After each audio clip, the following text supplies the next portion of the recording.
Welcome back, friends. Today we are going to talk about the proper way to set up your travel trailer at the campsite. So for some of you, this may be a newbie type video. You may have your technique figured out, but so many RVs being sold in the last year or two, a lot of you are doing it incorrectly, and I know that by seeing your posts on social media and forums. So when do you slide out? When do you put the jacks down? You know, how do you level front to back or side to side? We're going to go over all of that. Stay tuned.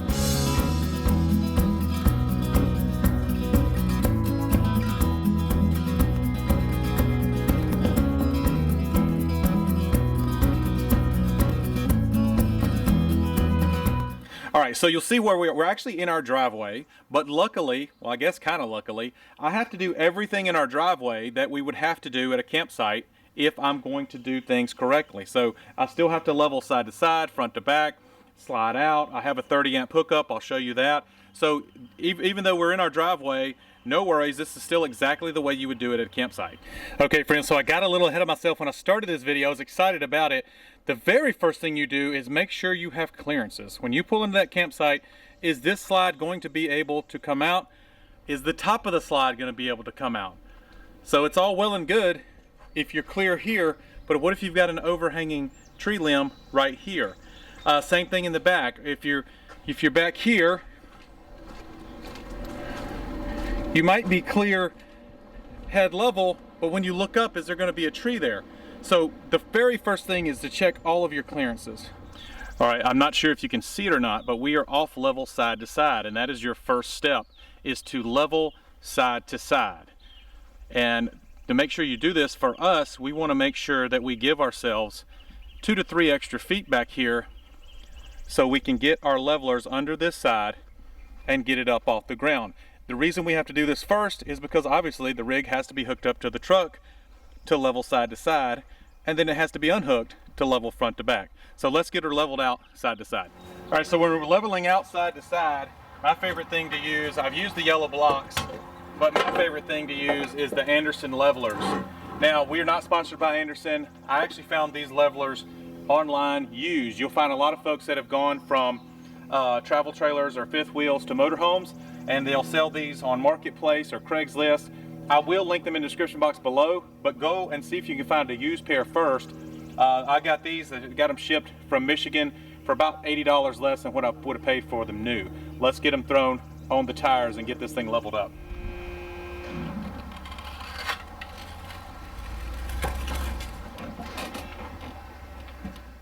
All right, now you'll notice we're using the full height of the Anderson levelers. So I'll need to put my other part of my level there, and I need to put it, and I always put a chock on this side just to be safe. I'm also going to put an X chock in here. So you'll notice I'm using a lot of chocks here, but mainly that's because we're using the full height of this, and I've got a little bit of tire hanging off the back of the levelers. If the tire was nice and saddled in the leveler itself, obviously I wouldn't feel the need to put those extra chocks back there. I also need to chock the other side. You can see these fast chocks from Fastway. I love these things. Now these are damaged.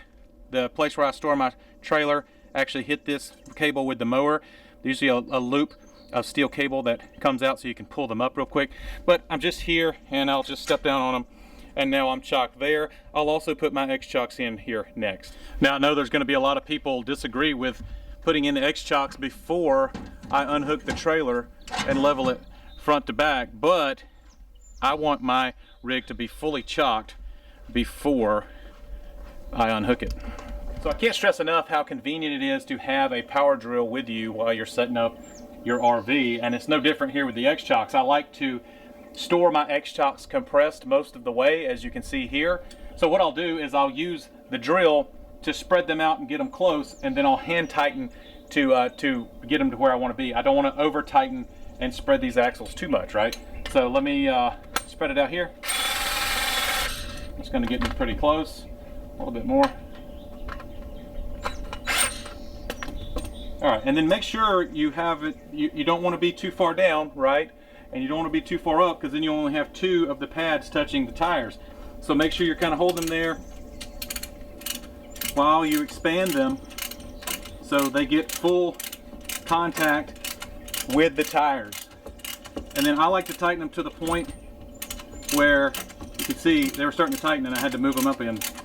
I like to tighten them to the point where I can't pull them out. And obviously have them, there we go. So I can't easily pull those out and have all 4 pads touching the tires evenly.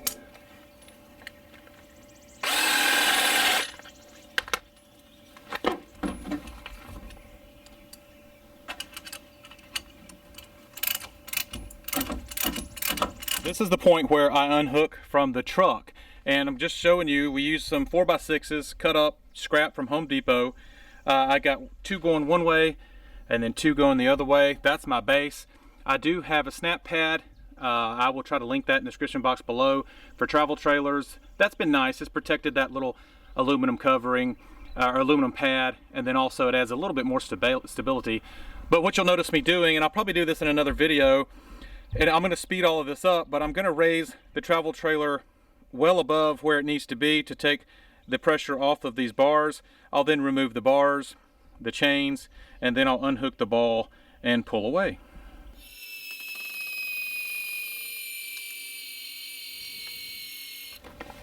All right, so you noticed I lifted this up, and you're asking, well, how much do you know to lift up? Well, one, this has a scale on it, which is kind of cool, this particular hitch. We're doing hitch battles this summer.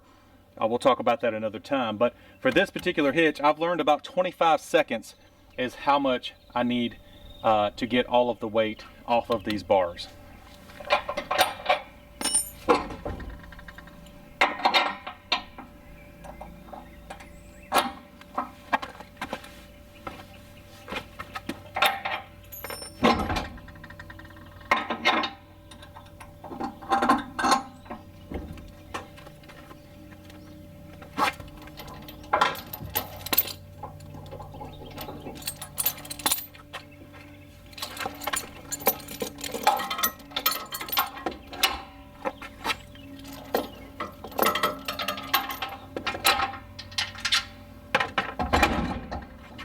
Good to go. Obviously, before you pull away, make sure your ball has clearance. In this situation, we need about another ½ an inch. Good to go.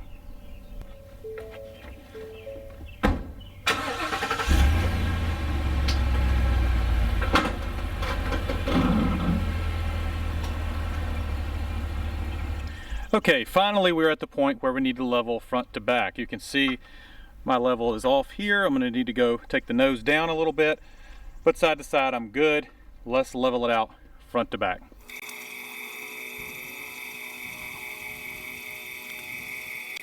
Kind of learn your bubble a little bit.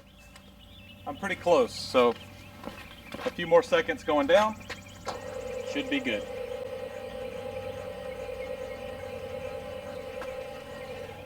All right, let's take a look.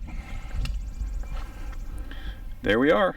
Cool. So now we're all level, and now we can get inside the travel trailer, but we do not slide out yet. By under any means do we slide out yet. All right, next I like to hook up the power because we need to get this thing, especially in the summertime, we need to get this thing to start cooling down. So I need to hook up the power, and that way we can get inside. We can go ahead and get our solid steps out now that we're level. We can get inside, turn on the thermostat, turn on the fridge. I do all that before I put on my stabilizer jack. One thing that's a little different here at our house versus a campground is a campground usually has a breaker. I don't have a breaker, I just have a plug, and I have a 50 ounce. So I have a 50 to 30 dog bone, and then on that I'm going to put our surge protector. I'm going to check my lights at that point to make sure they're both green, I don't have any wiring issues, and then I'm going to go back and plug it into the rig.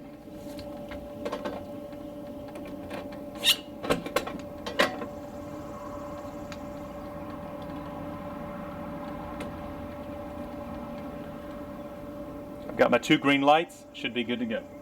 Now over the years of heavy use, this has become a little worn right here, so I have to be really careful not to strip it out, and you should do the same. Quite frankly, I got lucky on that one. Normally it takes me 2 or 3 to get it going in there, but we're nice and tightened down. Let's go plug it into the wall. Now I really love having an RV outlet at our home because it allows us to run the AC while we're setting up, which is the next step. Turn on the air conditioner and get that thing cooling down. Love, love, love our Lippert solid steps, but they do take a little bit of setup, right? They should be pretty close because obviously we unpacked last time we were here. So let's see what we get. Oh, gotta open it all the way.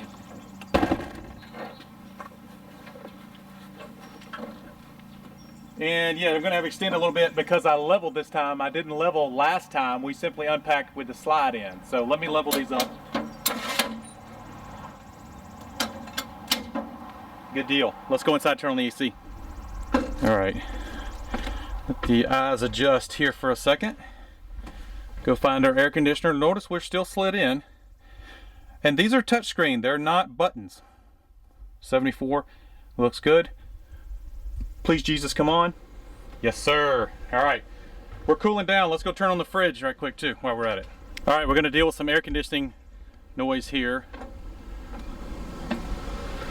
Also, while it's cooling down, I like to use the dump function, and that cools it down a little quicker.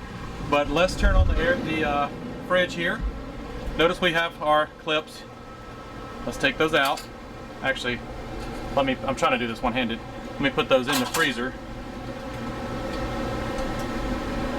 Got this one as well. Put it in the freezer first, dummy. There we go. And then we're going to check our fridge, make sure we're good, make sure this light doesn't come on, and it does not, so we should be good to go. We do not run with our propane on, that's our personal preference, but yeah, and we found we don't have an issue. We've gone as long as 7 hours, without running the fridge, and everything still stays cold. Now, finally, it's time to put down our stabilizer jacks. Let's do it. All right, you'll notice in this front pass-through, I have 8 4x6 blocks. They're cut to about maybe a foot long. That's always served me well. That's always been enough. You'll also notice, this is extremely important, so the nose is a little closer to the ground than the rear. So we want to keep these jacks compressed as much as possible. We don't want to extend them much. Because you can imagine a jack that is wider is going to be a more stable jack. So just by knowing how I've done this in the past, yes, my awning is destroyed right now, by the way. We'll do a video on that. That's totally my fault. But in the past, I've learned, okay, I'm going to put 3 blocks under these 2 jacks here in the back, and then I'm going to put a block under each of these in the front, and that should set us up very well. Now, generally, this is a job that Townley does. This is a great job for the kiddos to be a part of setting up the rig. But she's not here today. She's at the pool. I'm not. I'm sweating like crazy. So let's get these out right quick. I know it may seem crazy to think that there is this particular technique to putting these jacks down, but there really is. The way I like to do it is I like to back it off with a manual. There we go. Kind of breaks it loose from that full fold in, and then I'll take my drill and I'll back them down. Oh, wrong way.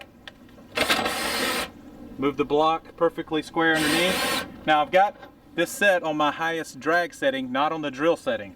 So I want it to go to that point. All right, there we go. And then I give it a nice 1, 2, and there I am. Now what I'm going to do, I'm going to do that all the way around, and then I'm actually going to go back and do it again, and that should set me up very well for the trail.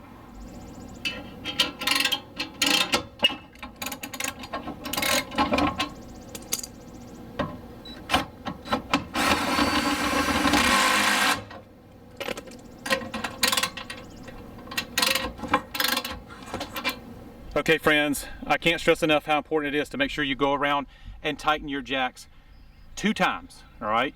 Set up all 4 and then go around and tighten them up 1 more time. Almost always one of them will be a little bit loose from you tightening up the other 3. Once you've done that, you should be good to go. Next up is sliding in. And the first thing we do there is make sure we have some clearance. Now, obviously, I know we have clearance where we are because we're here all the time, right? But what we've done, one little hack here, is we have marked our broom. So we did a video on this a long time ago. So this is the height of the slide down here, or maybe this is it, I don't remember, let's look. And one is the height, one is the width, but you'll see the slide will come out to that piece of tape right there, and then it'll be as high as that piece of tape. So a good little hack. You already have a broom. Let's go ahead and get inside and slide it out.